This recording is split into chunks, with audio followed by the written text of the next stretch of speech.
조코피TV는 신차 저금리 상품의 대표 카동, 프리미엄 카드의 대표 파니니와 함께합니다. 자, 오늘도 NBA 소식들을 한번 모아봤습니다. 이제 NBA 파이널도 3차전 앞두고 있는데 정말 시즌이 끝나가는 느낌이긴 합니다만 그래도 NBA 오프 시즌이 굉장히 재밌죠. 6월 27일 드래프트, 그리고 7월 1일부터 열리는 FA 시장, 그리고 좀 있으면 NBA 서머리가 시작이 되고, 그리고 또 트레이드 시장, 그리고 또 FA 시장이 또 함께 맞물리면서 분위기가 고조된 이후에 그러다 보면 또 시즌 발표되고, 시즌 일정 발표하고 시범 경기가 열리고, 그러다 보면 또 개막전, 크리스마스 경기 또 이렇게 발표가 되면서 또 비시즌이 채워질 것으로 보입니다. 자, 오늘 샌안토니오 스퍼스 소식부터 시작을 해볼까 합니다. 샌안토니오 스퍼스가 데리어스 갈랜드에게 관심이 있다라는 루머가 나왔는데, 일단은 샘 아미코라는 기자가 쓴 소식입니다. 이분 같은 경우에는 공신력이 그렇게 높진 않아요. 자, 하지만 오프시즌은 어떤 루머라도 또 다룰 만한 그런 또 재미는 있기 때문에 한번 살펴보도록 하겠습니다.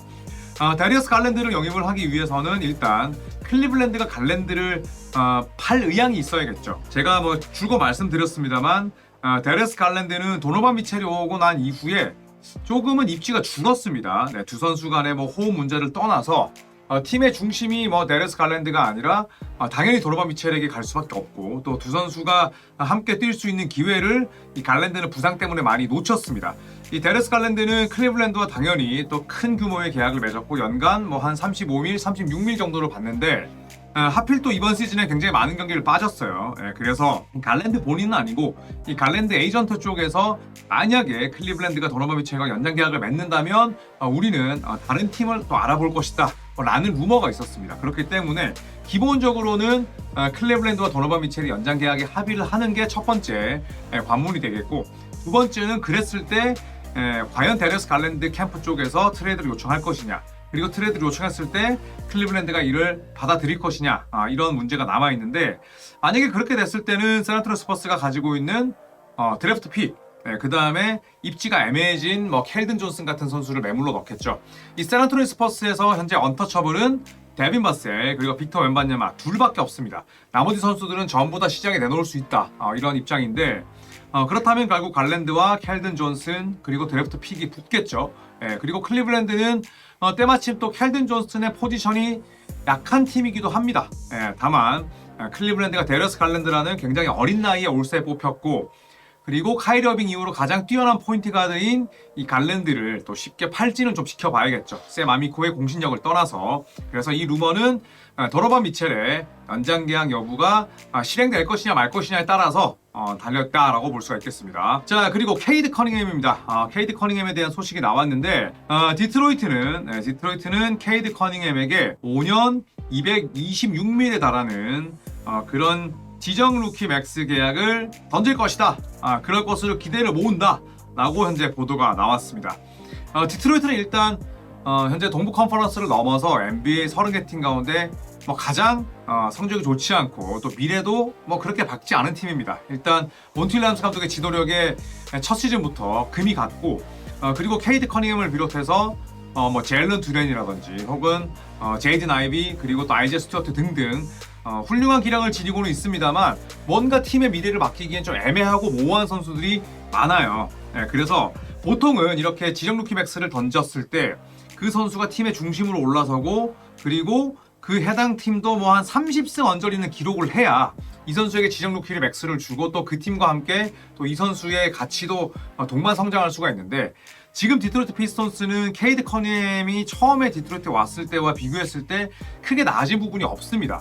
그래서 이런 점들이 좀 디트로이트 팬들이나 혹은 또 디트로이트 코칭 스태프가 굉장히 머리가 아플 수밖에 없는데, 올 시즌 같은 경우에도 14승 68패에 그쳤습니다.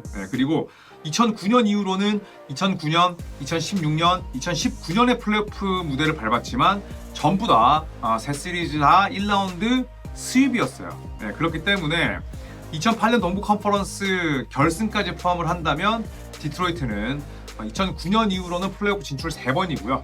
그 다음에 플레이오프에서 14연패 중입니다.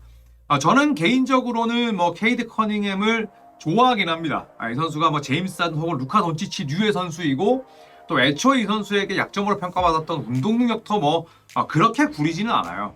그리고 더디지만 메시지는 또 성장을 하고 있기 때문에 당연히 디트로이트는 커닝햄을 잡기 위해서는 뭐 지정 루키 맥스를 줄 수밖에 없습니다만 일단 아쉬운 감독 선임, 그 다음에 어떤 방향으로 또 어떤 형태로 이 팀을 꾸릴 것이냐에 대한 명확한 비전이 없다는 점은 좀 아쉬워요.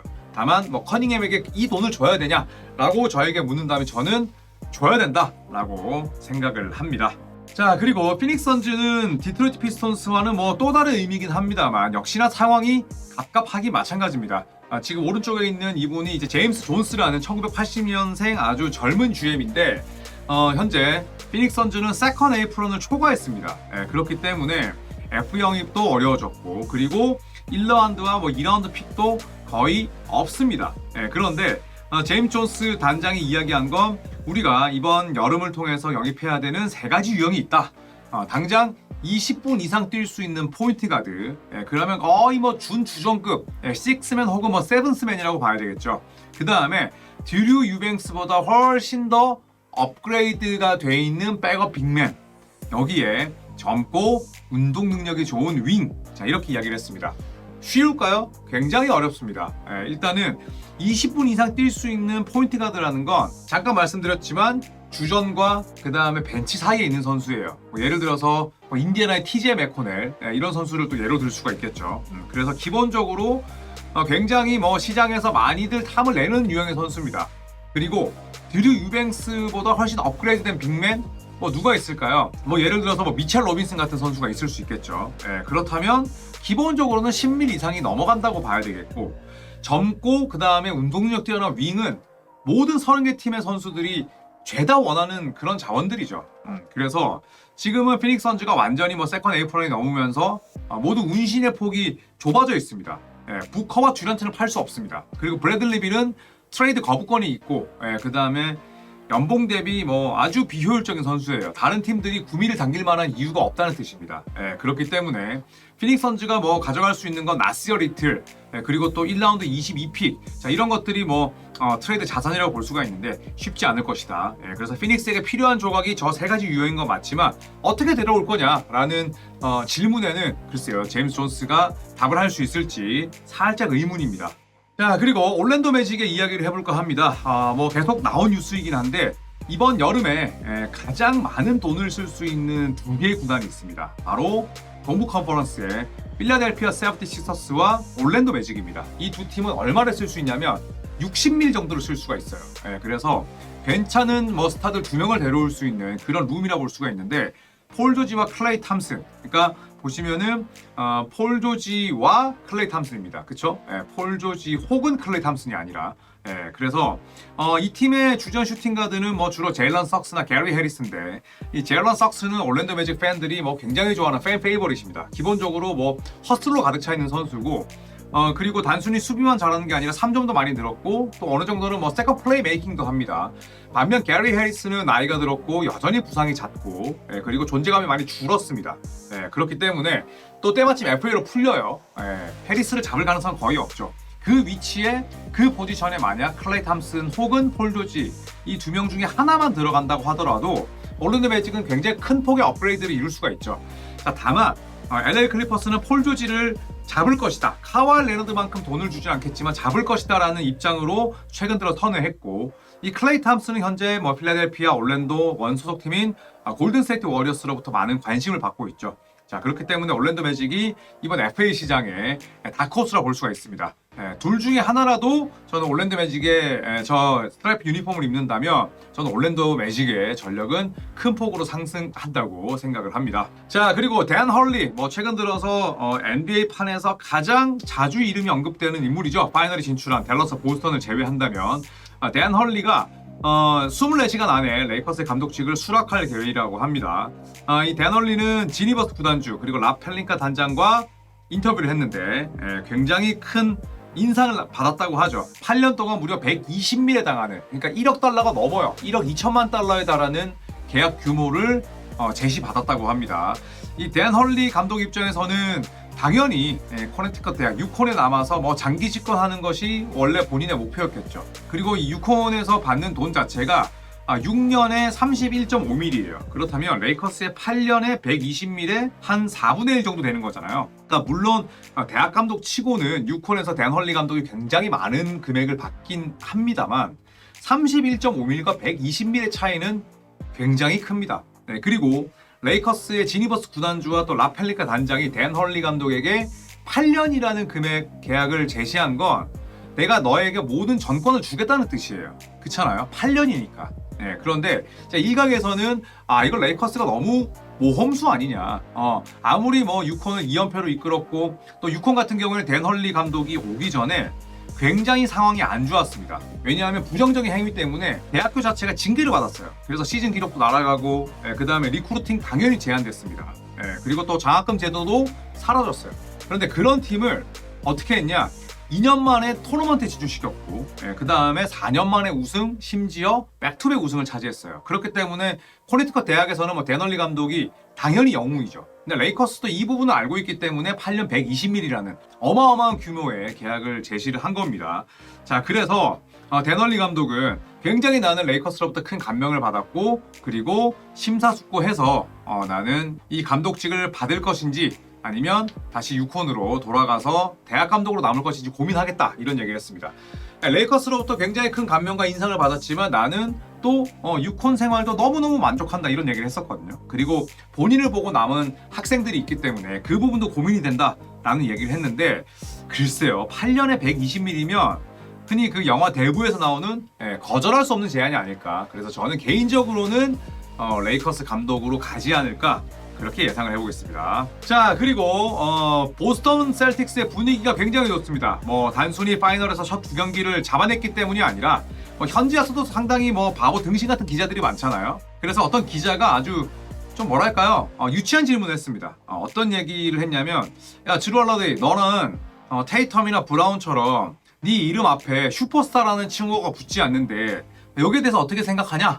라고 이야기를 했습니다. 진짜 누가 봐도 정말 바보 등신 같은 질문인데 드루 할러데이는 어떤 얘기를 했냐면 나는 유틸리티 가이다. 나는 범용성이 굉장히 뛰어난 선수고 그 다음에 나는 여기에 이기려고 왔다. 그리고 보스턴이 나를 데려왔는데 나는 그 데려온 이유를 당연히 입증하기 위해서 뛸 뿐이다. 실행할 뿐이다. 이런 얘기를 했고요. 또 제일런 브라운과 제이슨 테이텀에 대한 칭찬도 했습니다. 무슨 얘기를 했냐면 제일런 브라운과 제이슨 테이텀은 슈퍼스타들이다. 그리고 얘네들은 매 경기 굉장히 많은 기대감과 압박감을 받고 뛰는 선수들이다. 나랑은 다르다. 이런 얘기를 했습니다. 그래서 드루 할러데이가 어떻게 본다면 상당히 좀 어리석고 유치한 질문을 동료들을 띄우는 동시에 또 셀틱스가 나를 데려온 이유를 스스로 재상기시키는 굉장히 저는 훌륭한 답변이었다고 생각을 해요. 자, 그 다음에 크리스타스 포르징기스입니다. 포르징기스가 질문을 받았습니다. 3차전 뛸 거냐? 라고 기자가 질문을 했는데 포르징기스는 나는 뭐 몸 상태 괜찮다. 나는 코트 위에서 죽을 것이다. 이렇게 이야기를 했습니다. 이거는 이제 동료들의 전의를 불태우는 그런 답변이죠.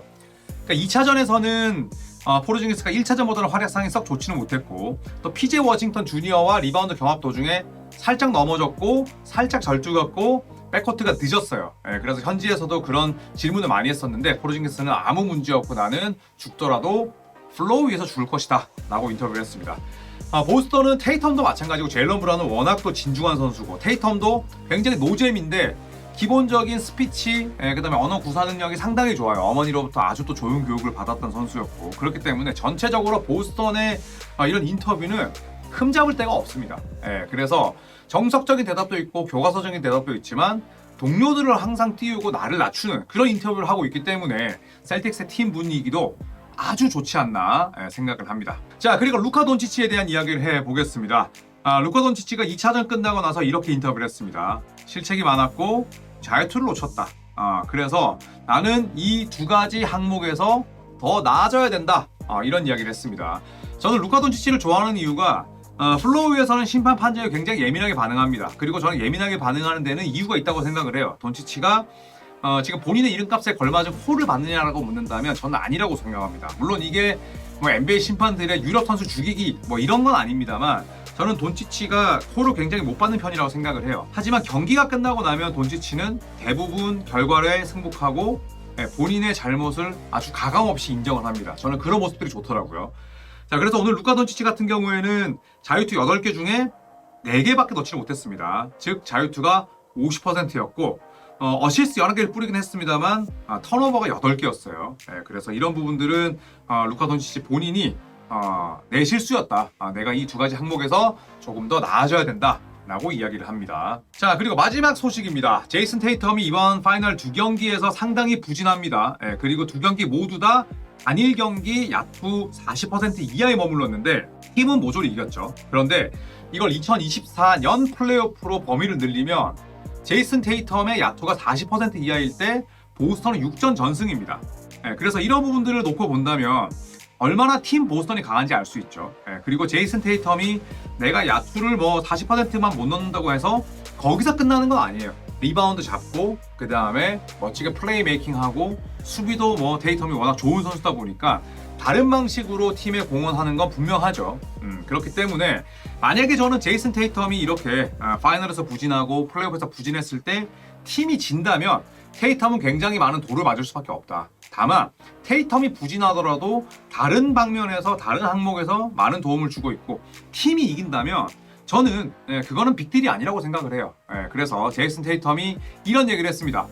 내가 더 잘해야 되는 건 맞지만 나는 완벽하게 주변의 소음을 차단시키고 있다. 저는 잘하는 거라고 봐요. 테이텀은 이럴 때 뭐 셀폰 켜가지고 뭐 SNS나 이런 거 볼 필요도 없고 그냥 지금처럼 내 동료들 그 다음에 내가 해야 될 플레이들에만 집중을 한다면 생애 처음으로 우승을 달성할 가능성이 높겠죠. 자, 그래서 이제는 테이텀과 보스턴이 댈러스 원정으로 가서 또 다른 도전을 맞이합니다. 과연 돈치치의 댈러스가 반격에 1승을 따낼지 아니면 보스턴이 파이널에서 3연승으로 치고 나갈 수 있을지 또 테이텀은 반등할 수 있을지 함께 지켜보시죠. 고맙습니다.